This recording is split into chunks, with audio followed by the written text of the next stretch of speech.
Noches, estimados amigos. He escuchado con mucho detenimiento el conjunto de ponencias valiosas para reflexionar en este momento de crispación en el Perú. Precisamente cuando hay crispación, cuando hay violencia, cuando hay sinrazón, hay que recurrir a la razón, a las propuestas, a las alternativas. El primer tema que se ha planteado: ¿una nueva constitución resolvería los problemas del Perú? La historia ha respondido a esa pregunta. En 200 años de vida republicana, hemos tenido 12 constituciones. Eso quiere decir que cada 13 años hemos tenido una nueva constitución que prometía resolver todos los problemas. ¿Los han resuelto? No. Esa propuesta no es cierta, no tiene fundamento, no tiene basamento histórico en el Perú.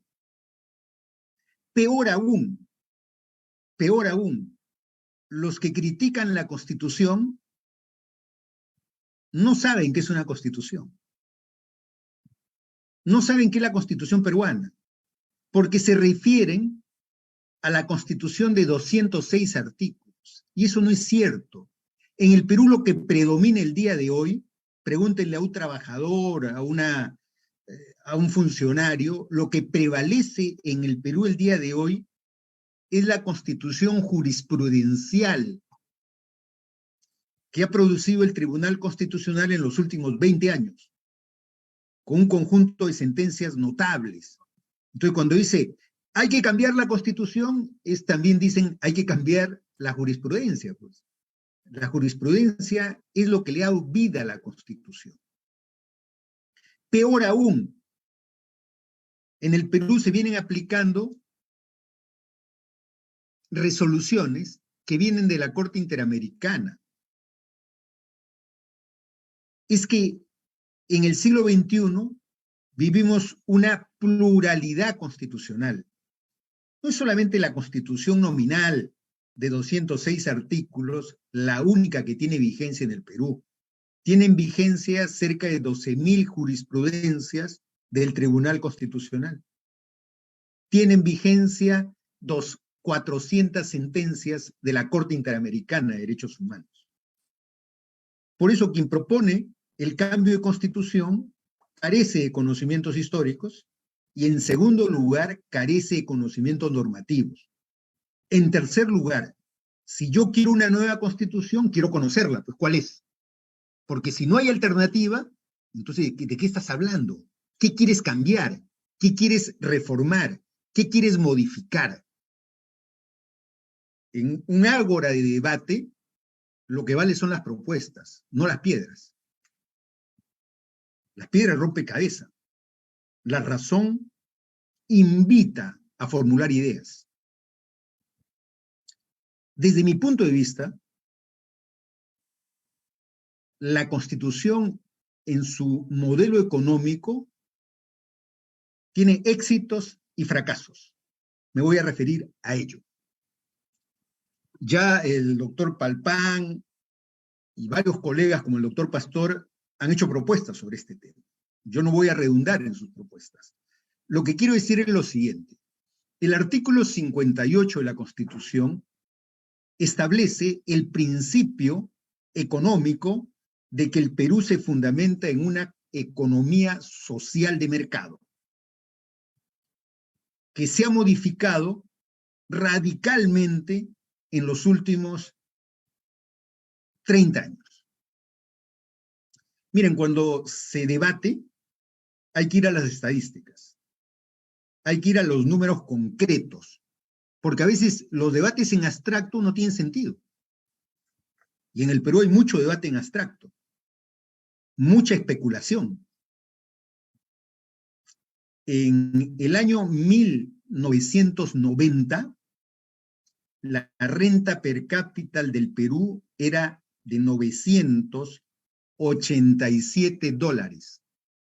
$987. Esa es la renta per cápita que hoy día tiene un habitante de Haití. Esa es la renta per cápita que tiene el día de hoy un habitante de Somalia, en el África.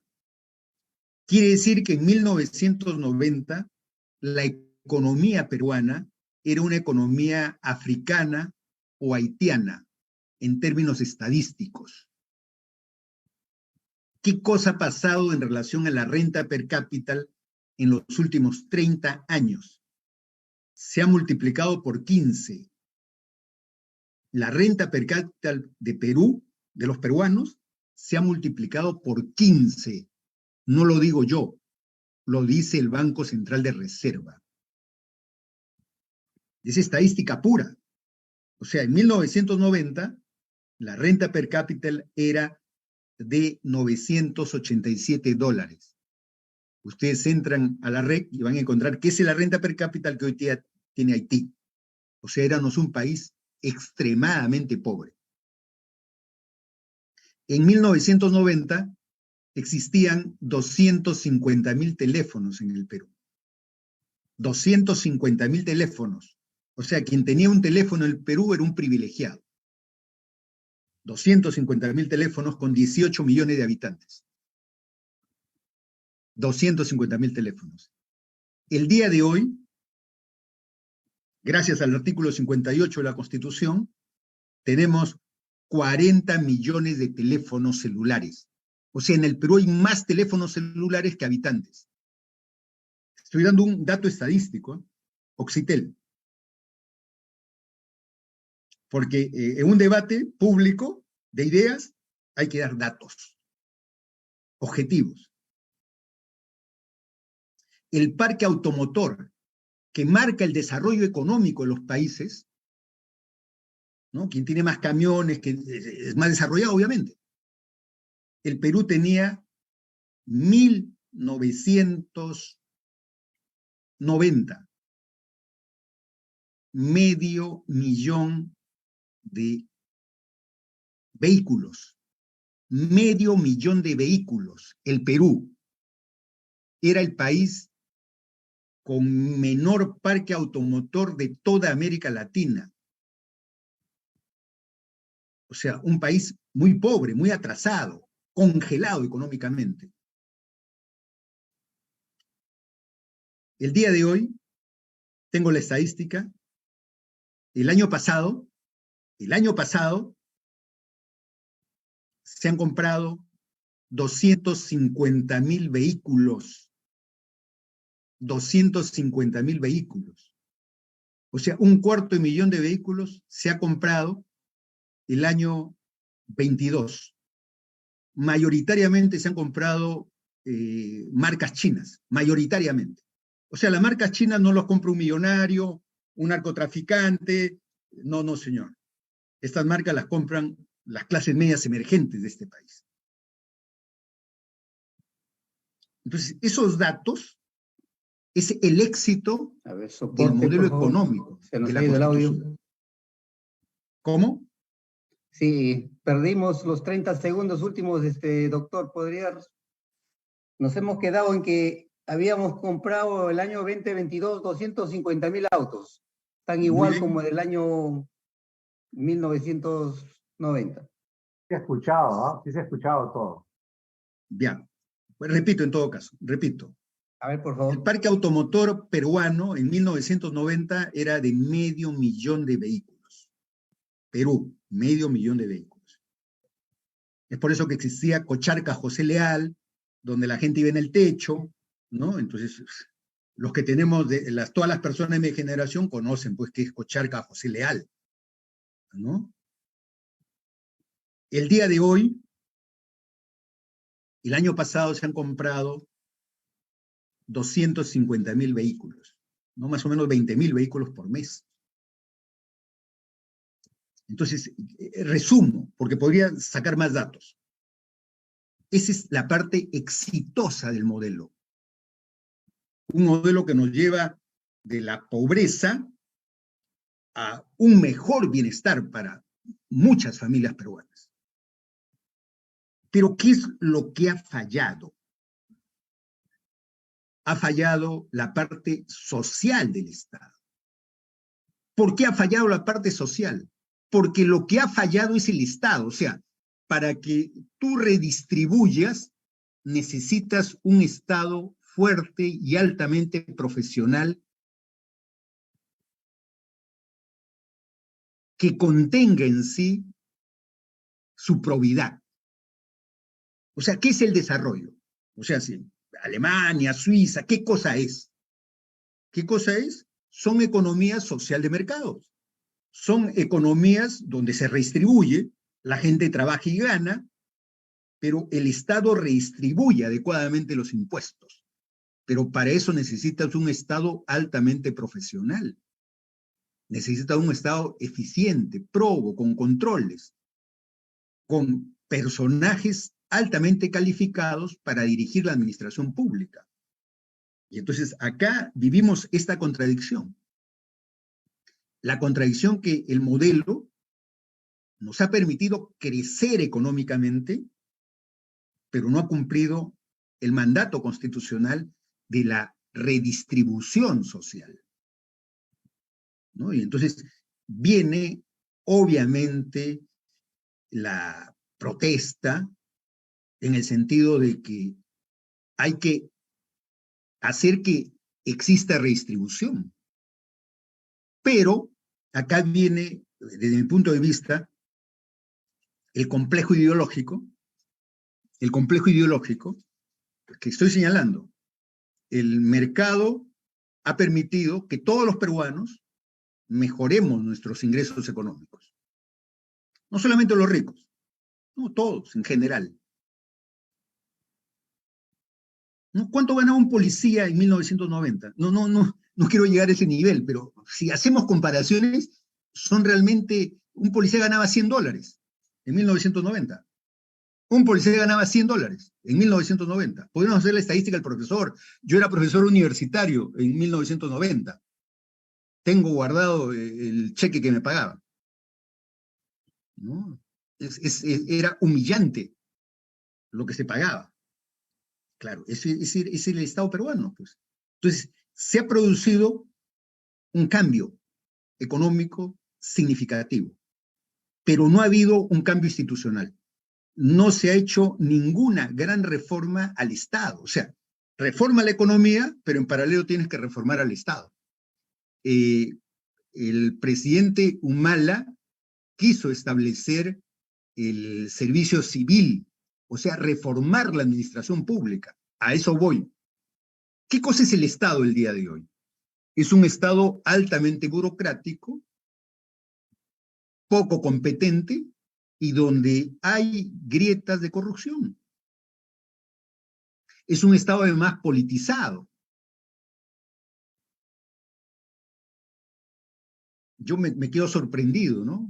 Cuando el alcalde de Lima dice que la Municipalidad de Lima tiene 13.700 trabajadores, que la municipalidad es una fábrica. ¿Qué es la municipalidad? Esa pregunta se la hago al doctor Pastor, porque tengo entendido que otras municipalidades están quebradas porque municipalidades muy pequeñas tienen 10.000 trabajadores, 7.000 trabajadores, señor. O sea, la municipalidad es una instancia pública estatal de servicio, no es una fábrica de empleo, porque si no todos nuestros tributos municipales van para pagar salarios. Entonces, ¿qué obra se puede hacer? Entonces, ese es el Estado peruano. O sea, el Estado peruano que está pésimamente diseñado, que es burocrático. Miren, yo eso lo he trabajado. En 1990, cuando los ingresos eran miserables en el Perú, existía un indicador económico que se llamaba el déficit fiscal. El Perú tenía un déficit fiscal de 7-8%. ¿Por qué razón? Porque tenía 2 millones de trabajadores públicos. O sea, si eran los 18 millones de habitantes, 2 millones de trabajadores públicos, es que por cada 18 peruanos habían 2 empleados públicos, que los 16 ciudadanos peruanos le pagaban su salario. Eso es insostenible en cualquier país del mundo. Ningún país puede sostenerse así. El día de hoy, en este estado ineficiente, tiene cerca de 1,5 millones de trabajadores públicos. Es una carga tremenda, ¿no? Porque no son los trabajadores que redistribuyen, son los trabajadores mal calificados que muchas veces entorpecen y en casos extremos caen en los actos de corrupción. Porque como no es un Estado profesional, capacitado, con pruebas de acceso, exámenes públicos. Por ejemplo, Japón tiene un sistema de ingreso a la administración pública interesantísimo. Yo cuando lo vi me quedé admirado de ese sistema público de administración. Cada año ingresan 1,000 trabajadores públicos en el Japón. Se hace un concurso abierto. Se presentan 300,000 personas. Es un examen de puro conocimiento. De puro conocimiento. De muchas de las cosas que se han hablado acá, de liderazgo, de empatía, de inteligencia emocional. Vas a ser funcionario público. Vas a servir al país. Entonces, tienes que ser el mejor. Te voy a pagar bien. Te voy a pagar bien. Pero tienes que ser el mejor. Porque eres servidor público. Y 1,000 servidores son calificados. Por lo general, los que ingresan son altamente calificados. Doctorado, manejan 2 idiomas, 3 idiomas. Llega la élite al servicio público. Son bien pagados. Son muy respetados. Porque son los que van a cumplir ese papel compensador que tiene que dar el Estado en relación a la economía. Tienen que resolver problemas. La sociedad es un cúmulo de problemas. Entonces, el funcionario público está para resolver los problemas. En el Perú, a veces, el funcionario está para crear los problemas, ¿no? Entonces, no cumple un papel de legitimidad para el Estado. Por eso, no quiero irme con el tiempo, hay que desburocratizar el Estado.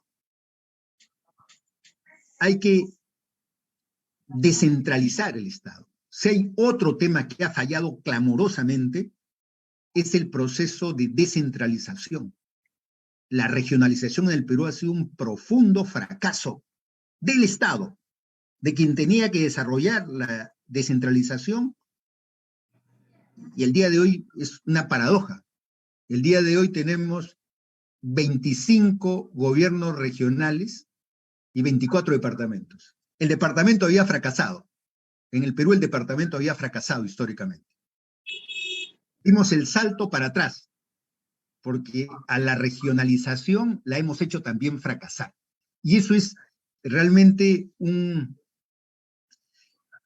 tema muy, muy delicado, porque Chile y Colombia empezaron después del Perú su proceso de descentralización. Y Chile y Colombia han avanzado más en su proceso de descentralización que el Perú. Nosotros, si hay algo que limita el desarrollo integral del país, es que no hemos podido descentralizarnos adecuadamente. Descentralizar no significa dar recursos solamente, sino descentralizar significa crear polo de desarrollo, ¿no? Polo de desarrollo que no se han creado en los últimos años. Liderazgos regionales que no existen. No existen liderazgos regionales. No existen modelos de desarrollo. Yo pregunto siempre cuando participo de este tipo de reuniones regionales con alcaldes, dígame cuál es la mejor municipalidad. Dígame cuál es el mejor gobierno regional. Dígame cuál es el mejor gobierno regional. Porque eso significaría que hay caminos, que hay formas de emular prácticas exitosas. Eso se hizo en España. Eso se hizo en Italia. Eso se hizo. Se dijo, ¿cuál es? Y en España, ¿por qué Cataluña se quiere independizar? Porque Cataluña fue, llamémoslo en términos televisivos, la gran figura, la gran vedette de la regionalización española. Un éxito impactante. Todos querían ser Cataluña. Acá, ¿cuál es nuestro modelo? Puno, Cusco, Arequipa. ¿Cuál es la región exitosa? ¿Cuál es la región exitosa para decir, mira, este es el camino? Ninguna. Ninguna. Entonces, ¿qué es lo que falla? Desde mi punto de vista, el mercado ha tenido éxito. Lo que falla es el articulador, que es el Estado. Se ha hablado de la informalidad. La informalidad en los últimos 10 años ha crecido en el Perú. Miren, esa es una derrota de todos nosotros, porque no salen al desarrollo de sociedades informales. Ustedes han visto que alguna sociedad africana ha salido al desarrollo siendo 80% informal, ninguna. Las que se desarrollan son sociedades formales. El Perú, una de las promesas era que el Perú en los próximos 20 años, se decía, se formalice y cambie el 30% de formales en relación al 70% de informales, cambie, y que existan 70% de formales y solo quede un 30% de informales. Esa batalla la estamos perdiendo clamorosamente. Y cuando hay esa derrota, que la informalidad nos gana, el que termina derrotado es el Estado, ¿no? Entonces creo que hay que poner los puntos de agenda de una discusión pública que nos permitan salidas. Discursos ideológicos, ¿no? Discursos gaseosos, que se vayan todos, no tienen alternativa. Carecen de un supuesto serio para dar viabilidad al Perú en el siglo XXI. Termino con la siguiente reflexión.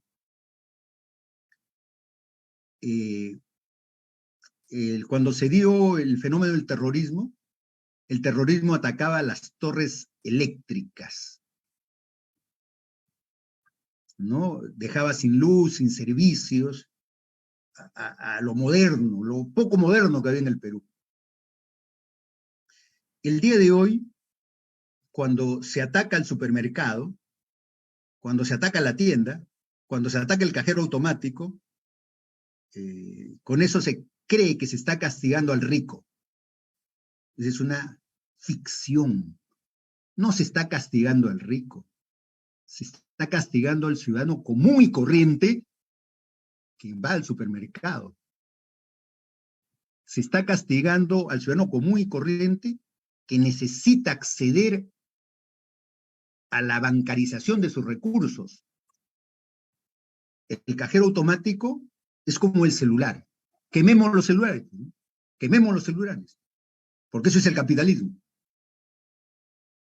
Quemar los cajeros automáticos es como quemar un celular, ¿no? Son los elementos básicos de esta modernidad económica.